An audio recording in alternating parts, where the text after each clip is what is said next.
Waterdeep, the City of Splendors, is a bustling city filled to its docks with lore, secrets, political intrigue, and powerful factions. To quote Volathamp Gedarm himself, "A traveller could spend a lifetime in Waterdeep and not fully sample its every nuance."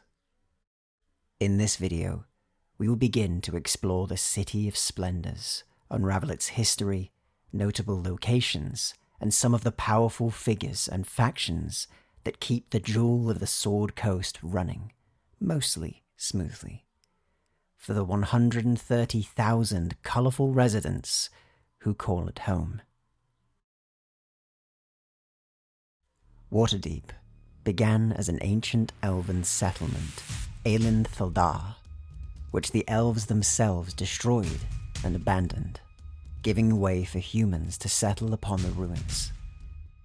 Waterdeep itself went through a few names during its lifetime, but Waterdeep stuck, as it was the name sea captains would often call it when docking at the port to trade, and the name was cemented in stone in 1032 DR, when Argyron became the first lord of Waterdeep. Today, the sprawling city is split into various wards that spill into one another. For now, I'll quickly summarize each. The Castle Ward is considered the seat of power within the city, encompassing Mount Waterdeep and Piergaron's palace, the latter of which houses the government of Waterdeep, and is guarded by both the City Watch and the City Guard. The government consists of many mysterious masked figures called the Masked Lords, who keep their identity a secret for their own protection, and speak through the Open Lord, the elected face of the government. Other powerful figures also call the Castle Ward home, such as the Blackstaff, the officially recognized Archmage of the city and leader of Force Grey.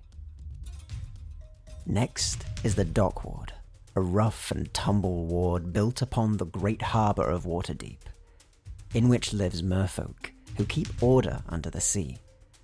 While there is much room dedicated for work, with sprawling warehouses and shipbuilding yards, the tireless workers of the Dock Ward play hard, with many gambling houses, brothels, and taverns to keep themselves occupied after a day's work. Of course, this type of play attracts the darker attentions of the city gangs, looking to make a pretty penny off of those too inebriated to notice. A stark contrast to the Dock Ward is the Sea Ward, where the rich and powerful set themselves up for life in grand villas. Those looking for worship would find it within the Sea Ward, with at least 7 huge temples dedicated to the most widely worshipped gods of the Faerunian pantheon. Do not lose heart if you do not find pleasure in the gods, however, for the Sea Ward also boasts the Field of Triumph, an outdoor stadium used for displays of exotic creatures, magic shows, martial displays, and gladiatorial combats, attracting people in the thousands who flock to watch the displays. Next in line to the Sea Ward in terms of wealth, the North Ward houses many of the nobility of Waterdeep, who find satisfaction of being as far away from the rowdy dangers of the Dock Ward as possible. To those who could not find a temple within the Sea Ward, look to the Holy Hands House, where all deities are welcomed.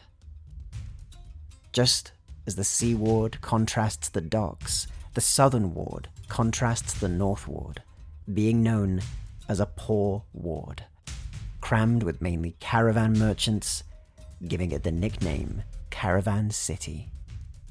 To really experience the full range of goods and treasures Waterdeep has to offer, though, look no further than the Trades Ward, the capital of shopping within the city.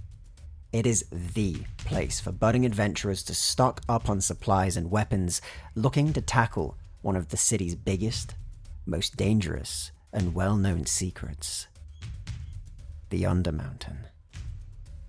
Rumored to be the home of a very, very mad mage, the Undermountain is a source of wondrous treasure to the lucky, and horrific strife and death to the ill-prepared. For a gold, the owner of the yawning portal will lower down any misguided adventurer to the depths, and another gold will buy their ascent, if they live long enough to reach the rope. No one knows how far down this complex series of tunnels go, and it's inhabited by all manners of monsters: drow, dwegar, strange magical experiments, and of course, traps. Those fortunate enough to have their bodies recovered will likely find themselves buried within the City of the Dead, the fittingly final ward I will talk about today. By day, it was used as a park, a place to come and respect the dead. But at night, gates are shut closed and guarded, the high walls of the only truly sectioned off ward in Waterdeep. And after the spell plague, the gates are forever closed. Due to the long and dangerous history of the city, the greatest mages of Waterdeep began constructing portals to other demi-planes to house the dead in 1250 DR, as overcrowding led to people being buried in the streets around the City of the Dead itself, leading to more than one undead uprising during the day that had to be quelled through the might of the Emerald Enclave. Thank you for watching this first video in a series of lore videos based around the City of Splendors, Waterdeep. We'll be coming back soon with more, detailing things such as factions and perhaps significant characters in Waterdeep to help you all know a little bit more about it, and maybe those who are playing in a campaign to have a little bit of background knowledge. Still, expect more of these to come. Until then, goodbye.